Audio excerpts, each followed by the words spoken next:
Hewitt Show begins in 5 seconds.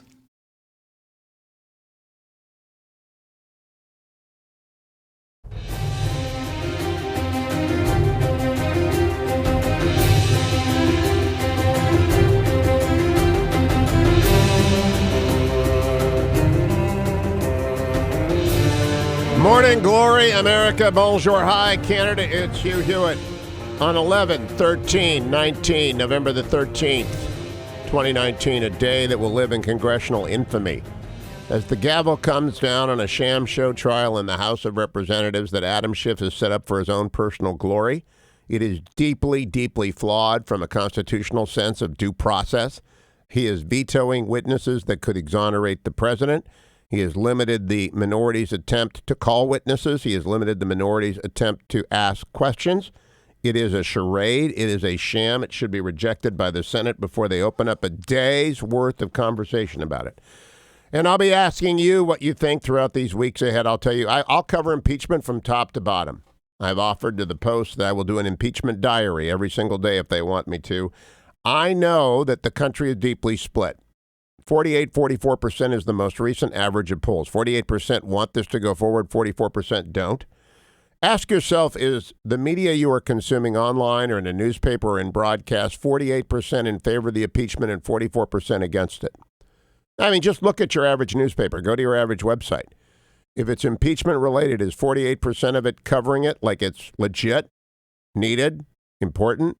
Is 44% of it saying it's a sham? Because that's what the country thinks. But the media inside the Manhattan Beltway media elite bubble hate Donald Trump. So they're willing to accept this scar on our constitutional history, as bad as Andrew Johnson's impeachment, as purely partisan as that. This will be without predicate. It's the telephone call impeachment, and it will forever be the telephone call impeachment. And it's a purely political exercise, and it violates our fundamental notions of fair play. It is not a criminal trial. It is not a civil trial. It's not a trial in any sense of the word. It's a political process called for in the Constitution, but we have standards derived from President Nixon's impeachment and President Clinton's impeachment. President Nixon resigned before any article was voted on him. We had those in different eras, though. One had a special prosecutor. This one does not. Another one had an independent counsel. This one does not.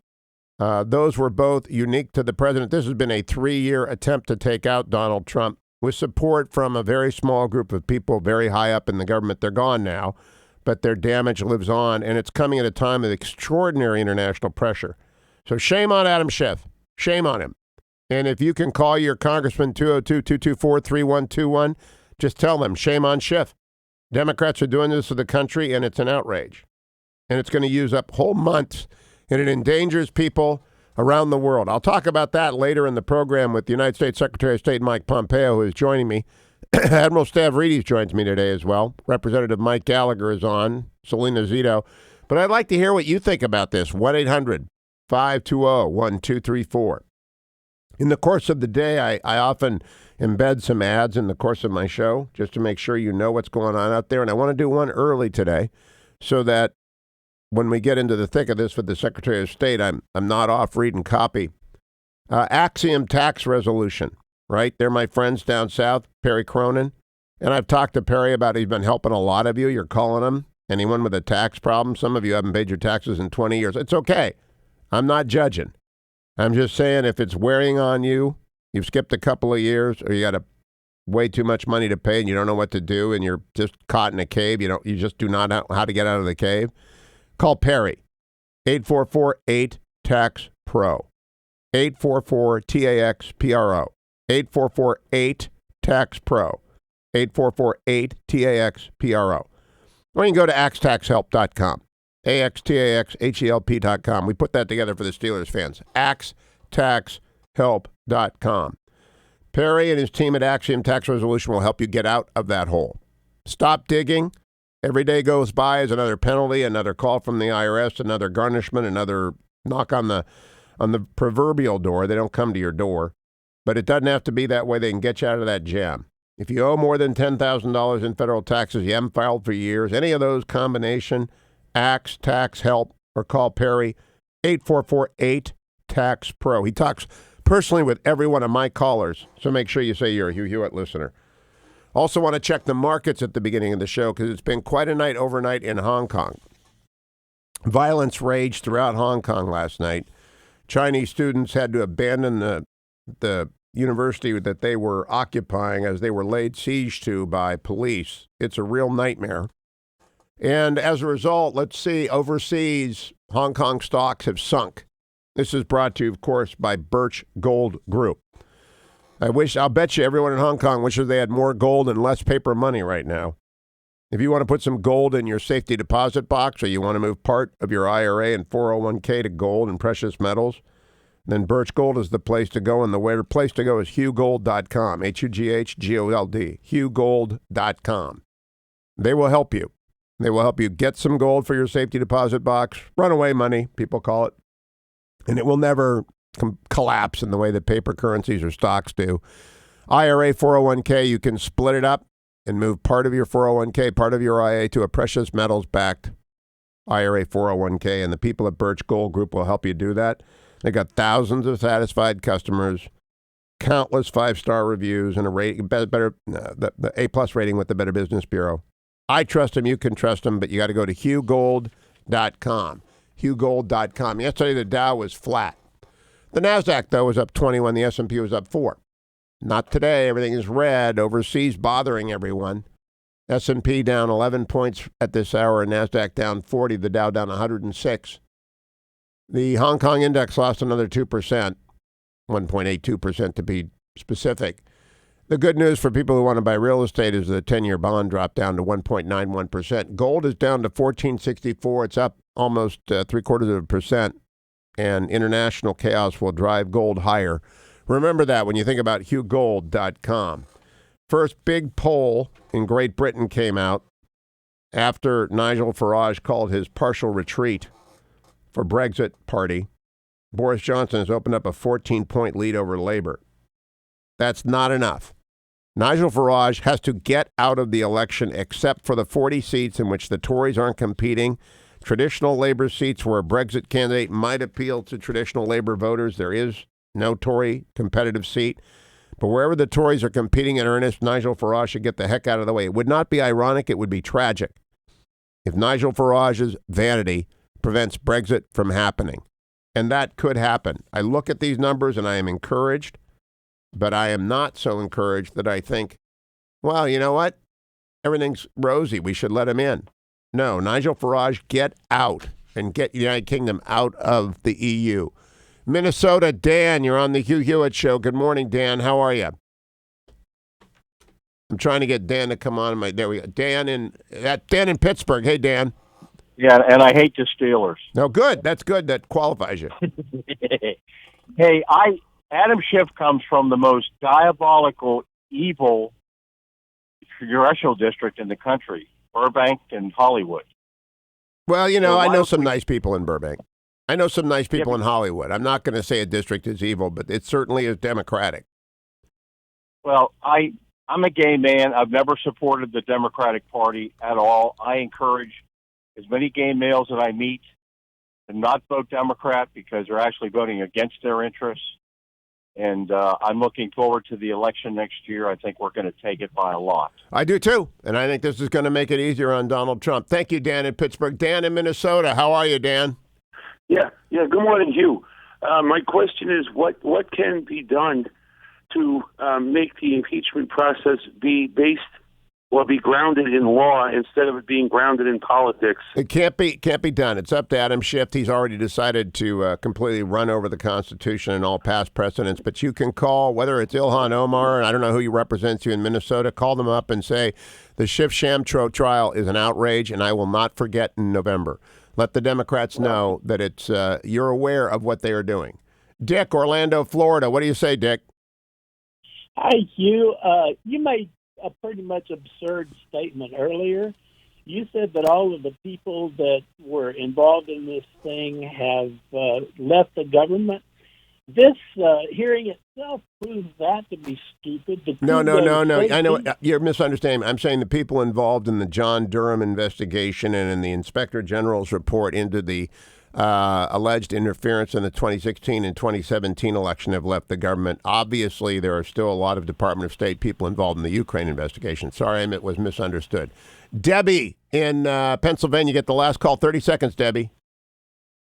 This is absolutely identical to what I went through as an ex-cult member when I opened my mouth with the truth, and the kangaroo court that I experienced when I was disfellowshipped from the cult.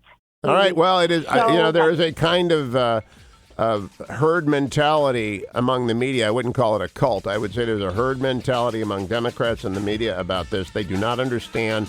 This is a 48-44 proposition in the country. You can't impeach a president without majority support. You need supermajority support. You need bipartisan support. It's the ultimate political act, and they're running down this road and they're vetoing the witnesses the Republicans want to call. Think about that. They're vetoing the Republicans' witnesses that could exonerate the president. Think about that. I'll be right back on the Hugh Hewitt Show.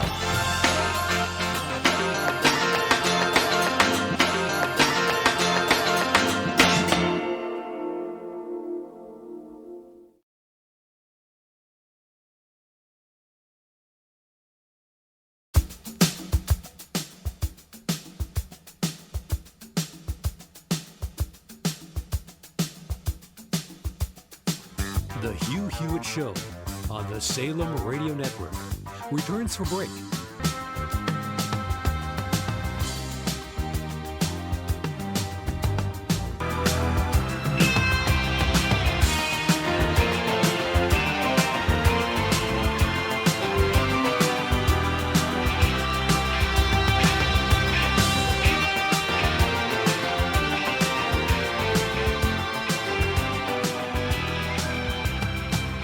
The Hugh Hewitt Show on the Salem Radio Network returns from break in 15 seconds.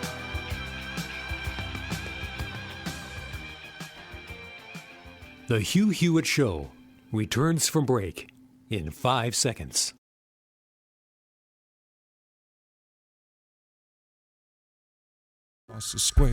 Americans, Hugh Hewitt. He's talking about Adam Schiff. Okay, well, that's fine. So it'll work for impeachment then. But then after that, maybe not so much. All right, Joe Concha, Fox News with Sean Hannity last night. Cut number 4. Cut number 4. Well, I think at this point, Sean, the American people are conditioned at this point because they've seen these sort of hearings before, right? The Comey hearings in 2017, Brett Kavanaugh last year, Michael Cohen, Bob Mueller. They all know what this is going to be, a partisan circus. It's going to be the Seinfeld of impeachments, a show about nothing, sound and fury signifying nothing. And at the end of the day, I think we all know the way this movie is going to end. The president will probably be impeached in the House. It will go to the Senate. He won't be removed. The difference from this today and 20 years ago with Bill Clinton, where he had a 73% approval rating day one after impeachment, is that study you just cited, 96% negative coverage. It was a much different story 20 years ago with Bill Clinton, where the shoe was on. And unless you're saying 44% of the coverage opposing this sham show trial, you are not being served because the country is split on this, but the Manhattan Beltway media wants an impeachment. Brendan Boyle's a Democrat member of the Intel impeachment show trial. He was on with Poppy Harlow yesterday. Cut number 8. Let me just ask you, because, fairness is important. Life is not fair, but fairness does matter, especially optically for American voters. And among these 8 witnesses on the wish list, if you will, from Republicans, David Hale, Tim Morrison, Kurt Volker. But they've all privately testified. Why oppose them testifying in public? When it comes to this, because I'm not on the committees of jurisdiction, so I wasn't there when they gave their depositions, I would really yield to the judgment of Chairman Schiff. My point is that the people who testify I hear you, but you like we could have read their entire transcripts of their testimony, and you just said none of them should be called. No, what I've said is that I'm more than happy to yield to the judgment of Chairman Schiff. All right, now let's cut to the chase. Cut number 9 from this Democrat who cannot defend the indefensible. They are vetoing the Republican witnesses. Cut number 9. Obviously, you're a member of the Congressional Ukraine Caucus. Do you believe that leadership and the House Intel Committee should call any of the 8 witnesses that Republicans have asked to be called in these hearings? In a word, no. No, there you have it. This is a sham. There are witnesses who could exonerate Donald Trump. There are witnesses who could expand on why there was corruption in the Ukraine in 2016. Hunter Biden ought to be called. The whistleblower ought to be called. The American people deserve to know the whole story, but Adam Schiff is putting on a show trial. It is a sham show trial, and half of you know that, but you won't see that represented in the coverage. Instead, you'll get talking points from Brendan Boyle saying, in a word, no, we're not going to do the fairness thing. Stay tuned, America. It's Hugh Hewitt. Portions of the Hugh Hewitt Show are brought to you in part by Birch Gold Group.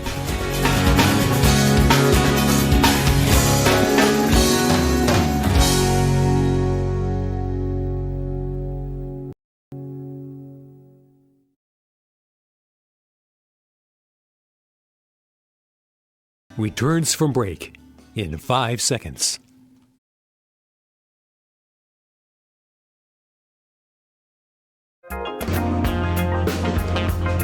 Welcome back, America. It's Hugh Hewitt, broadcasting today from the ReliefFactor.com studio on the West Coast in California for a few days. And pleased to welcome back to the show United States Secretary of State Michael Pompeo. Mr. Secretary, welcome. Good morning. Hugh, it's great to be with you this morning. Good morning to you as well. I was listening to your speech in Berlin on the plane yesterday, and you remarked to a lot of laughter that this was the first time you'd spent 2 nights in a foreign destination in a row for as long as you can remember. Is that true?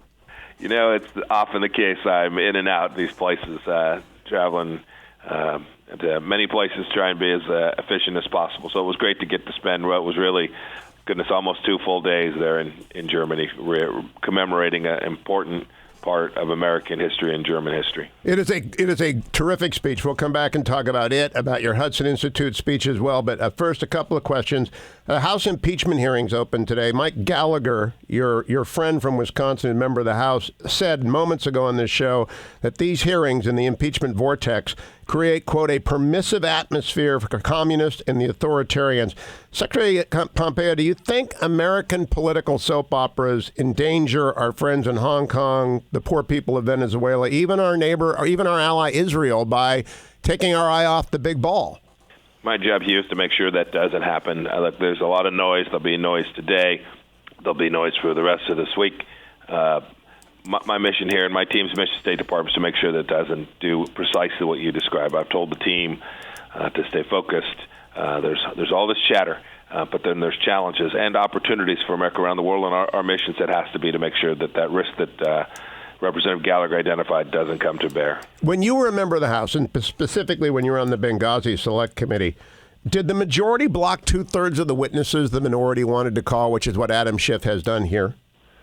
That process was very different from this process. We were patient. We allowed the agencies to produce their witnesses at a time when they were prepared. We allowed them to have counsel. It was a completely different process than what's taken place so far. I regret that. I regret that for the team that works for me here at the State Department that I believe has been treated incredibly unfairly. But most importantly, I regret it for the American people that we haven't had a process that has allowed an inquiry to proceed in a way that's fair and equitable and gets the facts in an appropriate way to the American people. I hope that'll change. Last question on these hearings, Mr. Secretary. A couple of news outlets have attempted to create a narrative that you are at cross purposes with career staff and morale is low at the State Department. I know morale at the State Department because my son works there. I always disclose that when I talk to you. But your support for the career staff has never been in doubt in my mind. What do you make of these stories? More Washington insidery stuff. Long history of the press reporting about unhappiness at the State Department, especially, frankly, in Republican administrations. Truth of the matter is, my senior team, which includes folks like David Hale and Carol Perez, very capable senior Foreign Service officers, are doing good work, investing in the future of the institution, investing in our diplomacy, working hard to deliver good outcomes for the American people. I'll leave to others to characterize morale. It's a big organization. I'm sure there's lots of different thoughts, but suffice it to say the American people should be comfortable knowing that we are continuing to do the hard work to deliver good policy outcomes for President Trump and the United States. Now I want to turn to your Hudson Institute speech, Mr. Secretary. You received the prestigious Herman Kahn Award. I don't know that there's an award that matters more among center-right and intellectually minded foreign policy mavens. In it, you talked about a pivot time, and you and the vice president and the national security advisor have all talked about the pivot that is happening with the People's Republic of China. But you preceded that, we'll get to that, by saying, look, we have a long cherished tradition of friendship with the Chinese people. I'm quoting here. We continue to do so today. We have Chinese American community here in America that we love and treasure. I've known them through business and personal ties. You went on to try and reassure people there is no new McCarthyism on the horizon, which I think is important because I've heard it from some of my Chinese American friends. It's very important, Hugh. We know the people of China. We know the people who come to do business here from China. We know people who have emigrated here from China. They're great people, trying to do the same things Americans want to do: live a life of freedom, live a life with liberty, and all the human dignity that comes with the nature of humanity.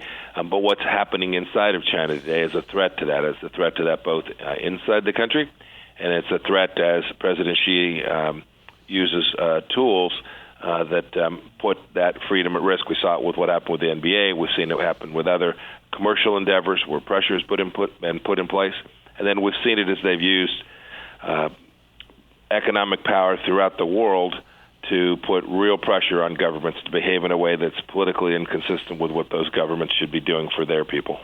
Now, I am today chairing the meeting of the Nixon Foundation. President Nixon opened China about 50 years ago. And you said it, Hudson, we've been slow to see the risk of China. That's a quote.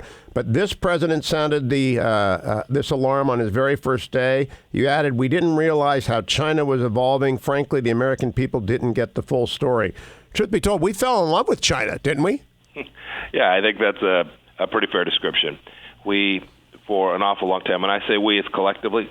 Collectively, it's the United States and the West more broadly, democratic institutions across the world, watched as China used the tools of internationalism, right? The WTO, the United Nations, those institutions that we think of as creating rule of law and democracy, and we watched China use them in ways that were deeply inconsistent with that. And China rose and is now engaged in activity. The Chinese Communist Party is engaged in activity that poses real risk to nations like the United States. Not today, frankly, not tomorrow, perhaps, but as it is time that we turn our attention the way that President Trump has done over these first 18 months that I've been his Secretary of State. Now, Secretary Pompeo, you were also the director of the CIA, and so you're uniquely positioned to answer this question. Michael Pillsbury and others have written that the Chinese have developed asymmetric capabilities that actually threaten the United States in ways that the Soviets never did because we were in the era of assured mutual destruction. We are now in an era of technology, anti-satellite weapons, cyber attacks,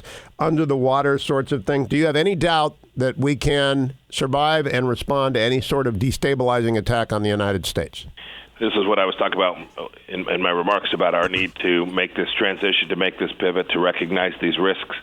We didn't do it fast enough. We didn't do it soon enough. Having said that, I have enormous confidence in American ingenuity, creativity, our democratic system to respond when challenged.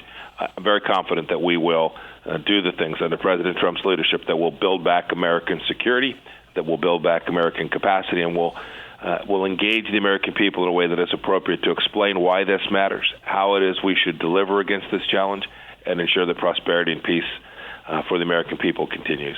I want to quote your Hudson Institute speech one more time. Quote, today we're finally realizing the degree to which the Chinese Communist Party is truly hostile to the United States and our values and its worst deeds and words and how they impact us.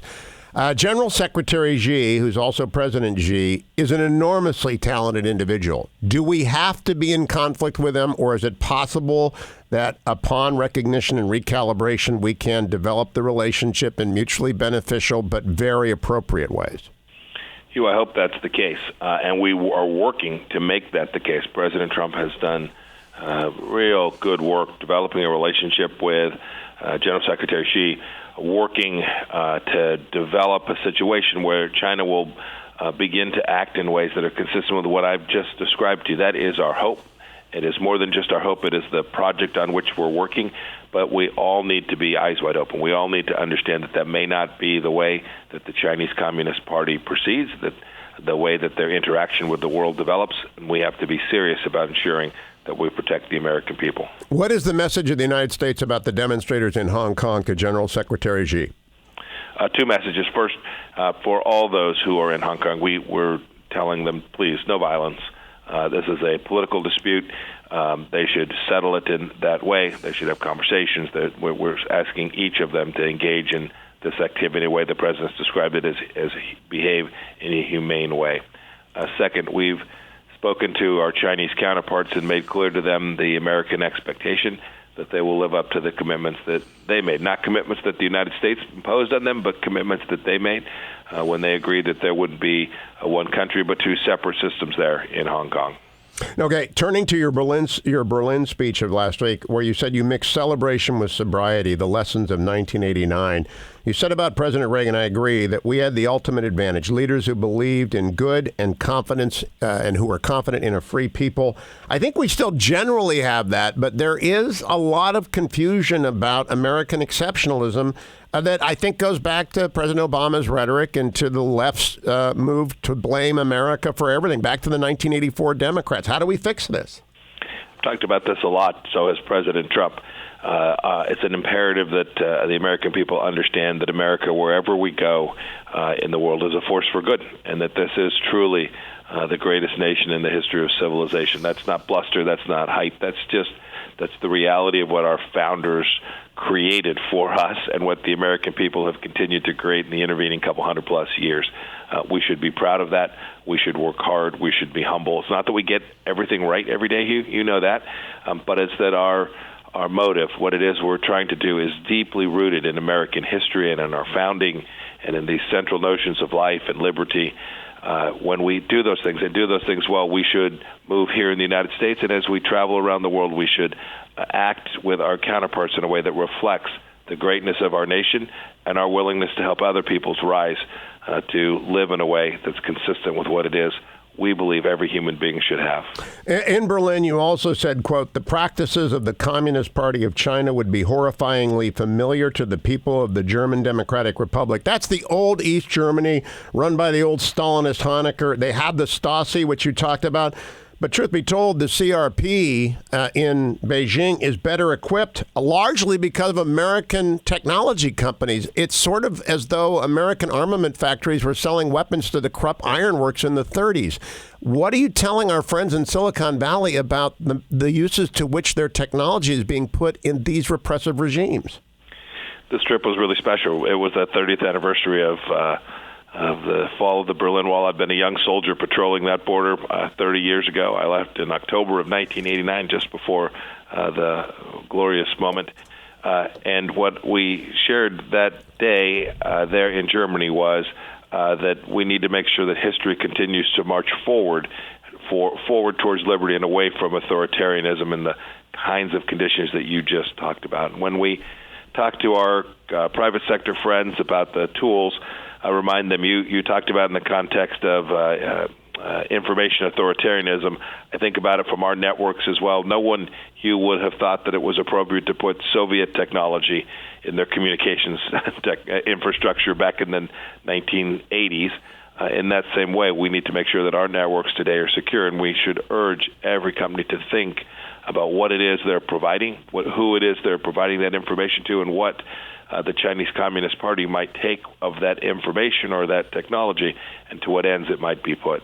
Don't go anywhere. I'll be right back with the conclusion of my interview with United States Secretary of State Michael Pompeo right after the break. A very important interview, and we will transcribe it, of course, and post the audio. I do want to remind everyone heading out on their long commute, I know you're fascinated by this and you'll stick through the break, so let me take the opportunity to remind you to take your relieffactor.com. As I did in the first hour of the show, as I do every single day, whether I'm on the East Coast, the West Coast, or somewhere in between, I travel with it, and that's why a lot of people say I had to keep up this schedule.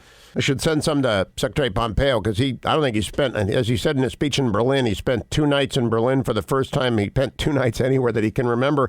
If you're traveling, man or woman, relieffactor.com is for you. Put it in your kit bag and take it with you. It is support for the temporary relief of minor aches and pains, and it's vital for your good health. Relieffactor.com, relieffactor.com, 3-week starter pack. Find out if it works for you at $19.95 at relieffactor.com. Coming back with Secretary of State Mike Pompeo. Stay tuned. Don't forget to sign up for the Hugh-niverse. All of Hugh's broadcasts on demand, the after show, which in my opinion is worth the price all by itself, Dwayne FM, and all sorts of bonus content. www.hugh-niverse.com.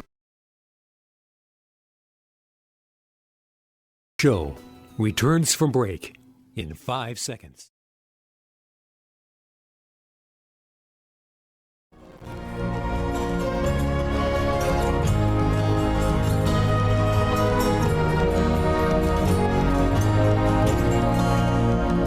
Welcome back, America. I'm Hugh Hewitt. I took Secretary of State Pompeo into the break. I want you to hear the conclusion of my conversation with the United States Secretary of State, Michael Pompeo. Let me then close with Iran. I have been talking to Michael Oren about his piece in The Atlantic, which I hope you've had a chance to read. You've been abroad, though. He warns of a full-scale war with Iran as Iran moves towards nuclear breakout, as they move towards arming the Hezbollah militias with deadly weaponry, and Hamas opens up a southern front. What is going on there, Mr. Secretary? Are we ready to stand by Israel in under any circumstance? Yes, sir. The president's policy with respect to the Islamic Republic of Iran has been very clear. We have worked to deny them the capacity for just the things that Michael Oren described, right? We've denied them resources. We've been very effective at that. There's still an awful lot of work to do. And we have at the same time tried to ensure that there was adequate level of deterrence. And we've seen that Iran is determined to inflict harm, not only on its neighbors, but the world, by taking down, 5+% of the world's energy supply. President Trump understands that the driver of instability in the Middle East is, in fact, the Islamic Republic of Iran. We took over from an administration that had decided to make Iran its partner in security. We've flipped that script, and the United States and Israel are working together, along with our friends in the Gulf, the Kingdom of Saudi Arabia, the United Arab Emirates, the Bahrainis, and others, to try our best to ensure that there's adequate levels of deterrence and make sure that the Iranian leadership knows that we will not tolerate their continued creation of instability in the region. With threats everywhere, Mr. Secretary, last subject, have you discussed with President Trump, Vice President Pence, Secretary Esper, the need to back up these recent speeches with spending and resources, a 355-ship Navy, the latest technology in cyber anti-satellite weaponry and satellite defense? Is this an ongoing commitment of the administration to raise the level of attention the way Reagan did on the need for the buildup he oversaw? It is, Hugh. It's one thing to make remarks. It's another thing to make sure that resources are aligned against the problem set that you've identified so that you can actually deliver the outcomes that you've hypothesized in the remarks you give. So it's an ongoing conversation. I hope that on Capitol Hill we'll do better than a CR, that we'll get an actual budget that begins to realign American taxpayer resources to the true challenges that confront the American people. So your old colleagues in the House haven't even passed a National Defense Authorization Act, much less a Defense Appropriation Act. So caught up with this impeachment circus, are they? What is your message to them about the message that sends to our genuine enemies, not our political opponents at home, but the people who would have us dead? This is where we actually began about whether this noise in Washington, D.C. puts America at risk. It is absolutely the case that if we don't pass an NDAA, if we don't pass defense appropriation bills, we put the world on notice that we're not serious about confronting these challenges. And I hope the House of Representatives will begin to take these measures up. They've got just a handful of weeks in session here before the year ends. This needs to get done. Mr. Secretary, thank you for your time. Hugh, thank you, sir. So long. It's always good to talk to the Secretary of State. He is, for years, was a weekly guest on this radio show when he was a member of the House. And he's one of those guests that you don't have to worry about asking him anything. He's ready for any answer. Like Tom Cotton, like Mike Gallagher. I like guests about whom you don't have to worry about embarrassing them because they actually know their brief. They study, they work hard. If you haven't listened to the speech that the Secretary gave in Berlin, go Google Secretary of State Michael Pompeo, Berlin, Lessons of 1989. It's 16 minutes long. And every teacher in America ought to play it for their students about what happened 30 years ago. When I went to work for Ronald Reagan in 1984, the wall was high. The Soviet Empire was just ominous. There were Cubans when Reagan took office all over Africa. There were Soviets just invaded Afghanistan. They were, my first job at the Department of Justice was tracking all anti-American secret agents in the United States. If you've ever watched the movie, the television series, The Americans, that was me doing the Foreign Intelligence Surveillance Act warrants for the Attorney General to review before there was a National Security Division at Justice. We were in the middle of a Cold War. We never dreamed we could win that. We thought we could hold the line, but we didn't think we could win it. Ronald Reagan knew we could win it, and he was right. Secretary Pompeo says the same thing about the competition now with the People's Republic of China. If America is on its toes, America can prevail. This impeachment circus takes our eye off of so many balls. We endanger the people in Hong Kong. The poor people of Venezuela suffer. Our critical ally Israel is in danger of a full-scale attack from Iran. It's under attack from Hamas and Islamic Jihad on their southern border. And we are following Adam Schiff's clown show in the House. And it is absolutely a clown show. And it is a clown show that is violative of deeply held American beliefs in due process. As the Secretary said, this has nothing to do with what the procedures that were used vis-a-vis the minority during the Benghazi hearings.